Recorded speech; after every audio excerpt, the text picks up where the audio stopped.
Wherever you go, whatever you do, throw a little at it. Omax, Vest and Briefs. Chennai Thyagaraya நகரில் உள்ள கமலாலயத்தில் தமிழக பாஜக தலைவர் நயினார் நாகேந்திரன் செய்தியாளர்களை சந்தித்து வருகிறார். அதன் நேரலையை தற்போது பார்க்கலாம். திரு சிதம்பரம் அவர்களுடைய மனைவி திருமதி நளினி சிதம்பரம் வாதாடினார்கள். வாதாடி முடித்துவிட்டு தீர்ப்பு வரும்போது அவங்க சொன்ன வார்த்தை, இனிமேல் யாராலும் நீட் தேர்வை ரத்து செய்ய முடியாதுன்னு சொன்னது காங்கிரஸ் கட்சி.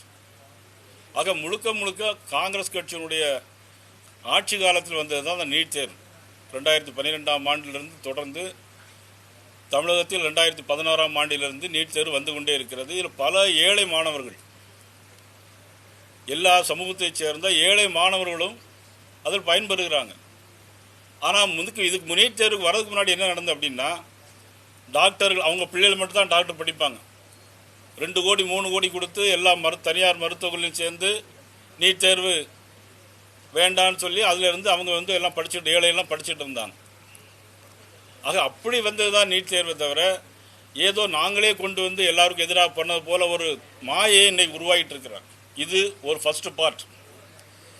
2வது பார்ட்டு இப்போ நடந்த போராட்டம். கிட்டத்தட்ட 10 வருஷத்துக்கு மேலாக 10 வருஷத்துக்கு மேலே நடைபெற்று கொண்டிருந்த ஒரு தேர்வு. அதற்கு இப்பொழுது போராட்டம் யார் முன்னெடுக்கிறாங்கன்னா காங்கிரஸ் கட்சி முன்னெடுக்கு. மே மாதம் 3ஆம் தேதி நீட் தேர்வு எக்ஸாம். ஆனால் அதில் 4 நாள் கழித்து ஒரு கசிவு ஏற்படுது. என்னன்னா லீக் ஆயிடுச்சுங்கிற ஒரு செய்தி வந்த உடனே அது கண்டுபிடிச்சது ராகுல் காந்தியோ மற்ற அரசியல் கட்சிகளோ கிடையாது. அது கண்டுபிடிச்சது எந்த நீட் தேர்வு நடத்தக்கூடிய நேஷனல் டெஸ்டிங் ஏஜென்ட் NTA தான் கண்டுபிடிச்சாங்க. கண்டுபிடிச்சு என்ன பண்ணாங்க, உடனடியாக ரத்தும் பண்ணாங்க. ரத்து பண்ணி ஜூன் மாதம் 20ஆம் தேதி தேர்தலையும் நடத்தி அந்த தேர்வையும் நடத்தினாங்க. தேர்வை நடத்தி முடிச்சு கிட்டத்தட்ட 20 லட்சம் பேர் அந்த பரீட்சை எழுதி நல்ல முறையில் நடந்து முடிஞ்சிருச்சு. இதற்கிடையில் இந்த செய்தியை கேள்விப்பட்ட உடனே மத்திய அமைச்சர் தர்மேந்திர பிரதான் அவர்களே மாணவர்களிடம் சென்று நேரடியாக தவறுக்கு நாங்கள் வருந்துகிறோம்னு வருத்தத்தையும் தெரிவித்தாச்சு. இதற்கிடையில் மத்திய அமைச்சர் மதிப்புக்குரிய JP நட்டா அவர்கள் இந்த GJP மாணவர்கள் 2 பேரை அழைத்து கூட சமாதானத்துக்கு பேசியிருக்காங்க.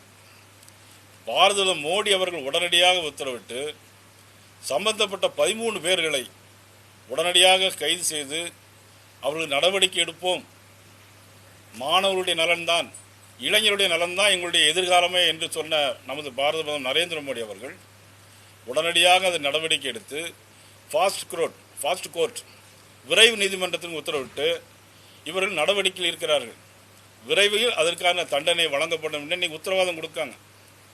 இவ்வளவு தூரம் பண்ணி தொடர்ந்து அந்த போராட்டத்தை நடத்திட்டு இருக்காங்க. அப்படின்னா காக்ரோச் பார்ட்டிக்கு பின்னால் போய் நிற்கிறார். அப்படின்னா காங்கிரஸ் கட்சியை பொறுத்தவரை இன்னைக்கு கழுத தேஞ்சு கட்டருமான கதையில் இன்னைக்கு காங்கிரஸ் கட்சி யார் ஆதரவு தருவாங்க, எங்கே போய் ஒட்டலாம், எங்கே போய் அமைச்சர் பதவி கிடைக்கும் அப்படிங்கிறத ராஜீவ்காந்தி ஓடிட்டு இருக்கார். ஏதோ 18 நாள் வெளிநாட்டில் இருந்துட்டு இப்போ காக்ரோச் பின்னால் நிற்கிறார். அந்த போராட்டத்தை நடத்துனது யார்? மாணவர்களா? உண்மையான மாணவர்கள் இல்லை. அங்கே பூராமே வடகிழக்கு மாகாணத்திலிருந்து ஒரு பெரிய ரவுடி வந்திருக்கார். அந்த ரவுடி வந்ததுக்கு அப்புறம் தான் இவ்வளோ பெரிய சம்பவங்களே நடந்திருக்கு. போலீஸார் தற்பாதுகாப்புக்காக சில நடவடிக்கைகள் எடுத்திருக்கிறார். பத்திரிகையாளர்களே தாக்கப்பட்டிருக்காங்க, நீங்கள் டிவியில் பார்த்துருக்கலாம். பஸ்ஸை போட்டு எரிக்கிறாங்க, வண்டியை போட்டு எரிக்கிறாங்க, பாலஸ்தீன கொடியை காட்டுறாங்க. பாலஸ்தீன கொடியை காட்டக்கூடிய அளவுக்கு அங்கே மாணவர்களுக்கு என்ன அவசரம் வந்திருக்கு? அப்போ உண்மையிலே அவர்கள் யார்? கலவரக்காரர்கள். இன்னைக்கு வாங்சுங் யார்? காங்கிரஸ் கட்சியை சேர்ந்தவர். இன்னைக்கு ராகுல் காந்தி அவங்க பின்னால் போய் நிற்கிறாங்க. தமிழ்நாட்டில் இன்னைக்கு அந்த கட்சி இன்னைக்கு 2 அமைச்சர்கள் வாங்கி இருக்கிறாங்க. அந்த அமைச்சர்களை பற்றியெல்லாம் அவங்களுக்கு தெரியும். இவ்வளவு ஒரு மோசமான சூழ்நிலை தமிழ்நாட்டில் மட்டும் இல்லை, எல்லா இடத்திலும் நடைபெறுகிறது. ஆக பார்லிமெண்ட்டில் எப்பெல்லாம் ஒரு முக்கியமான பில் கொண்டு வராங்களோ அப்பெல்லாம் இந்த காங்கிரஸ் கட்சி ஏதாவது ஒரு போராட்டம் முன்னெடுக்கணும். நான் சொல்வது, ஏன்னா இந்த டிவியில் மக்கள் எல்லாம் பார்த்துட்டு இருக்காங்க. நீட் தேர்வு வேணும் வேண்டாங்கிறத விவாதிக்கலாம். ஒரு பாராளுமன்றம் தொடங்குறதுக்கு முன்னால் அனைத்து கட்சி கூட்டம் கூட்டுறாங்க. அனைத்து கட்சி கூட்டத்தில் ஏன் நீட் தேர்வை பற்றி நீங்கள் பேசவே இல்லை? அனைத்து கட்சி கூட்டத்தில் நீட் தேர்வை பற்றி பேசியிருக்கணுமா இல்லையா?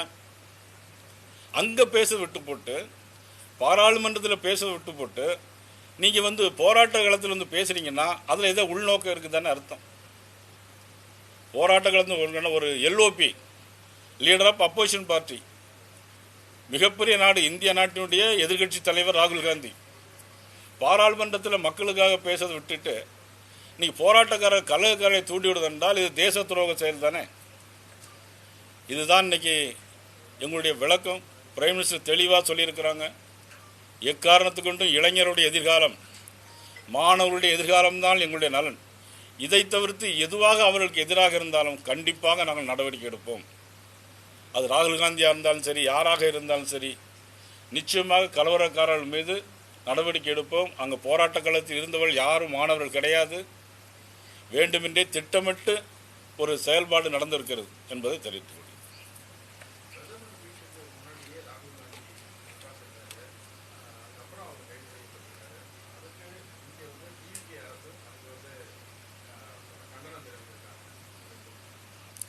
டிவிகே அரசு, தமிழ்நாடு அரசு வந்து ரொம்ப வருத்தமான ஒரு செய்தி. ஜனநாயகம்னு ஒரு படத்துக்கு ஜனநாயகமே இல்லாமல் எல்லா மந்திரி இன்னைக்கு தியேட்டரில் போய் உட்காந்துருக்காங்க. ஒருத்தர் தேம்பி தேம்பி அழுதுறாரு. நான் யாரோ பக்கத்துக்கு இருந்தவங்க யாராவது எதுவும் நடந்து போச்சோ என்னதோ ஏதோன்னு பார்த்தா, ஏன்னா அவர் இனிமேல் நடிக்க மாட்டாராம், அதனால் வந்து தேம்பி தேம்பி அழுதாரு. அதை 20-30 பேர் படம் எடுத்து போட்டுட்டு இருக்காங்க. உண்மையிலே ரொம்ப வருத்தமும் வேதனையுமான செய்தி. ஒருத்தர் வந்து திரும்பி திரும்பி அழுதார். அவர் பேர் கல்லானை, இன்னொரு அமைச்சர் பர்வேஸ், அப்புறம் சபாநாயகர், நம்முடைய மேதகு இல்லை மாண்புமிகு சபாநாயகர். அவர் சொல்றார், உலகம் டு வாலிபன் திரைப்படத்துக்கு பிறகு நான் பார்த்த முதல் படம் இந்த ஜனநாயகம். ரொம்ப முக்கியம், ரொம்ப அவசரம். இன்னைக்கு என்ன சனிக்கிழமை ஞாயிற்றுக்கிழமையா லீவாயா? இன்னைக்கு ஒர்க்கிங் டே, பட்ஜெட்டு 5ஆம் தேதி. நீங்கள் எங்கே இருக்கீங்க? சினிமா தேட்டரில் போயிருக்கீங்க. கேட்டால் உலகம் டு வாலிபன் படத்துக்கு அப்புறம் நாங்கள் அதை பார்க்குறோம்னு சொல்லியிருக்கு. நான் அந்த முதலமைச்சரை கேட்குறேன், பக்கத்தில் கர்நாடகா யார் அரசாங்கம்? பக்கத்தில் கூடிய அரசாங்கம் யாருடைய அரசாங்கம்? காங்கிரஸ் கட்சியுடைய அரசாங்கம். நீங்கள் காங்கிரஸ் கட்சியில் கூட்டணி மந்திரி சபையில் இருக்கீங்க. இன்னைக்கு மேட்டூர் அணையில் தண்ணி திறக்கலை. இன்னைக்கு ஜூன் மாதம் திறக்க வேண்டிய எண்ணெய் தண்ணீர் இன்னைக்கு வரல. ஆனால் இன்னைக்கு அவங்க எதோ பற்றி பேசிட்டு இருக்காங்கன்னா நீட் தேர்வை பற்றி பேசிட்டு. இந்த முதலமைச்சர் கர்நாடக முதலமைச்சரை பார்த்து பேசுறதுக்கு வக்கு இல்லை, திராணி இல்லை. நீங்கள் சினிமா தேட்டரில் அவ்வளோ அமைச்சரும் போய் படம் பார்த்துட்டு இருக்காங்கன்னா ஓட்டு போட்ட பெரியவர்களை பார்த்து தான் நான் கேட்கணும். என்ன சொல்ல முடியும்? தான் யார்கிட்ட போய் சொல்ல முடியும்? எவ்வளவு நாடு எவ்வளோ மோசமான நிலைமை போயிருக்கிறது. புரட்சித்தில் எம்ஜிஆர் இருந்தாங்க, புரட்சியில் அம்மா இருந்தாங்க, அரசியலில் திரை உலகில் இருந்தால் வந்தாங்க. அதற்காக தமிழ்நாடு, தமிழ் மக்கள் நலன், இன்னைக்கு காவிரி டெல்டா எல்லாமே இன்னைக்கு வறண்டு போய் இருக்குது. வர இருக்கிற 1ஆம் தேதி பாரதிய ஜனதா கட்சியினுடைய சார்பாக மிகப்பெரிய ஒரு ஆர்ப்பாட்டம் தஞ்சாவூரில் நடைபெற இருக்கிறது. வருகிற 1ஆம் தேதி.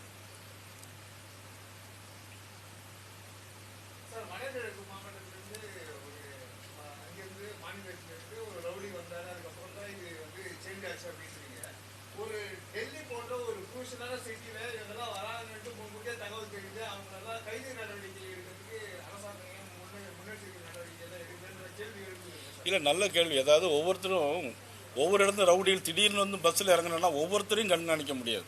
அந்த இடத்துல யார் இருக்கிறாங்க அப்படின்னா அதை பொறுத்து கண்காணிக்கலாமே தவிர, இப்படி திடீர்னு வந்து இவங்க வந்து மாணவர்களாக இருந்தால் கூட கண்காணிக்கலாம். இப்போ நீங்கள் இந்தியா பரந்த பெரிய இல்லை, போராட்டம் வேறுங்கிறது வேறு. ஆனால் ரவுடிகள் உள்ள திடீரென்று நுழைவது என்பது வேறு. ஏன்னா போராட்டம் மாணவர் அமைதியாக இருப்பாங்கன்னு நினைக்கிறேன். நீங்கள் வர்றீங்க, ப்ரெஸ் மீட் இருக்குது, எல்லாரும் அமைதியாக, திடீர்னு வந்து பெட்ரோல் குண்டை வீசினீங்கன்னா நான் என்ன செய்ய முடியும் உங்களை?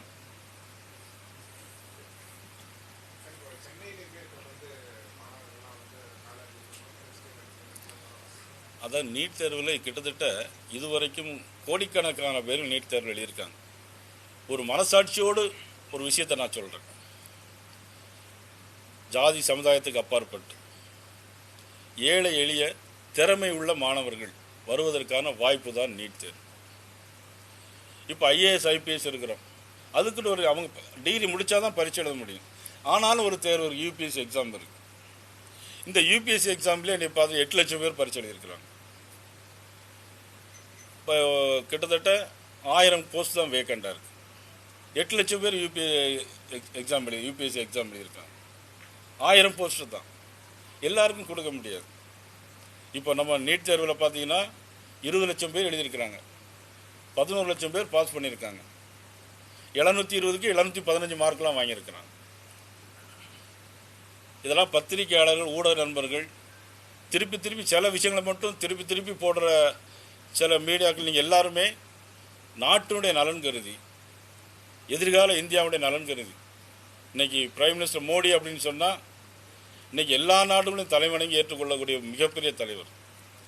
இன்றைக்கி பெட்ரோல் தட்டுப்பாடு இல்லை, டீசல் தட்டுப்பாடு இல்லை, அதையும் உருவாக்க நினச்சாங்க. ஒரு நாள் பெட்ரோல் பங்குலெல்லாம் போய் கூட்டமாக நின்று பார்த்தாங்க. ஹார்முஸ் நீர்முனையிலேருந்து இன்றைக்கி ஸ்பெஷல் கப்பல் வருதுன்னா because of prime minister Modi. இன்றைக்கி எல்லா நாட்டிலும் குண்டு போட்டுட்ருக்கான். அமைதியாக இருக்குது இந்தியா. ஒரு பெண்ணு கூட இன்றைக்கி டிவியில் பேட்டி கொடுத்தாங்க. ஒருத்தர் பேட்டி கொடுக்குறான். அவங்க என்னென்னா, நம்ம நாட்டை வல்லரசா நாடும் ஆக்குன்னு சொல்லலை, வங்காளத்தை போல் ஆக்கிடுவோம், நேபாளத்தை போல் கலவரத்தை உருவாக்கிடுவோம். இப்படி பேசக்கூடிய நாட்டில் உள்ள நம்மளுடைய கலவரக்காரர்கள் இருக்காங்க. பின்னால் கம்யூனிஸ்ட் கட்சி, எஸ்எஃப்ஐ, ஏஎஸ்எஃப்ஐ, இவர்களெல்லாம் அங்கே என்ன வேலை? மாணவர்கள் மட்டும் தானே போராடணும்.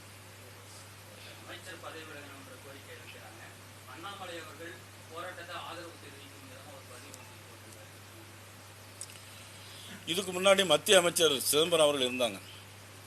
அப்போ ஒரு சம்பவம் வந்த போது சிதம்பரத்தை பதவி விலகணும்னு எல்லாருமே சொன்னாங்க. அன்றைக்கி பாரதிய ஜனதா கட்சி சொல்லிச்சு, ஒரு சம்பவத்துக்காண்டி ஒரு அமைச்சர் பதவி விலக வேண்டிய அவசியம் இல்லை அப்படின்னு சொன்னாங்க. அதனால் இதுக்காக பதவி விலக வேணுங்கிற அவசியங்கிறது இல்லை. நமது மதிப்புக்குரிய பிரியங்கா காந்தி ராஜஸ்தானில் ஒரு முறை போகும்போது ஒரு தேர்தல் பிரச்சாரத்தில் பேசியிருக்காங்க. என்ன பேசியிருக்காங்கன்னா, இது இந்த மாதிரி வினாத்தாள் கசிவு என்பது இந்த தேசத்தில் மட்டும் இல்லை, இந்தியா முழுக்க இருக்குது. இதனால் ஒரு நடவடிக்கை எடுக்க வேண்டும் என்று அமைச்சர் நடவடிக்கை எடுக்க வேண்டாம்னு பிரியங்கா காந்தி பேசியிருக்காங்க. வீடியோனா உங்களுக்கு காட்டுறேன்.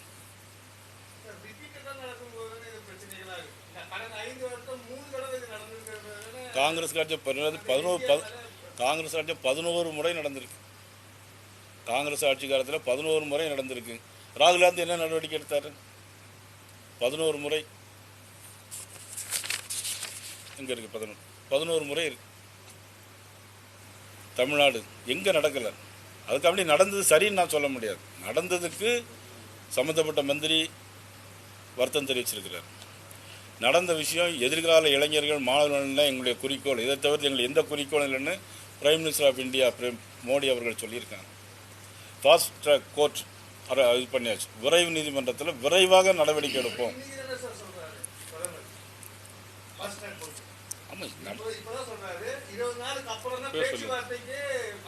சார், நடவடிக்கை எடுப்போன்னு சொல்லியாச்சு இல்லையா உங்களுக்கு? இன்னைக்கு சொன்னார், நேற்று சொன்னாருங்கிறது முக்கியம் இல்லை. அதான் நடவடிக்கை தான் முக்கியம் நமக்கு.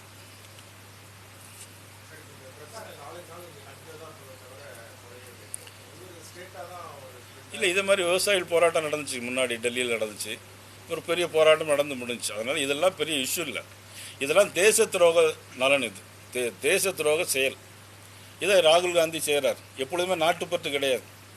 இத்தாலி நாட்டை பற்றி தான் கவலைப்படாதாரோ, இந்தியாவை பற்றி அவங்களுக்கு கவலையே கிடையாது.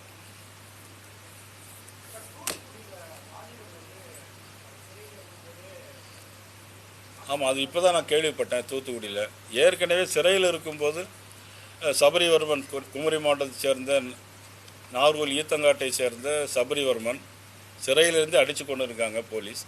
அதனைத் தொடர்ந்து இப்பொழுது தூத்துக்குடி இன்னைக்கு காலையில் ஒரு சம்பவம் அரங்கேறிக்கிறது. 21 வயது வாலிபர் இன்னைக்கு அடித்து கொல்லப்பட்டிருக்கிறார். ஆக இதை பற்றி முதலமைச்சர் கையில் வச்சிருக்க, காவல்துறையை கையில் வச்சிருக்கக்கூடிய முதலமைச்சர் எந்தவித நடவடிக்கையும் எடுக்கல.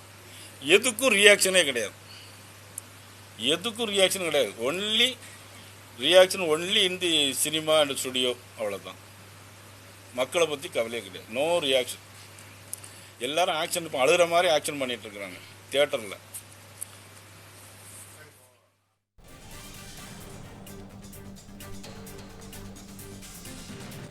பாஜக மாநில தலைவர் நயினார் நாகேந்திரன் செய்தியாளர்களை சந்தித்தார். அப்போது காங்கிரஸ் ஆட்சியின் போதுதான் நீட் தேர்வு கொண்டுவரப்பட்டது என்று தெரிவித்தார்.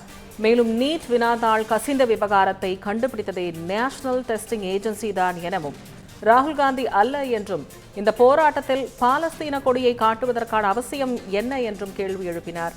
மேலும் செய்தியாளர்களின் பல்வேறு கேள்விகளுக்கு பதிலளித்த அந்த காட்சிகளை நாம் தமிழ் ஜனம் சேனலை சப்ஸ்கிரைப் பண்ணாம பார்த்துட்டு இருந்தீங்கன்னா மறக்காம சப்ஸ்கிரைப் பண்ணிடுங்க.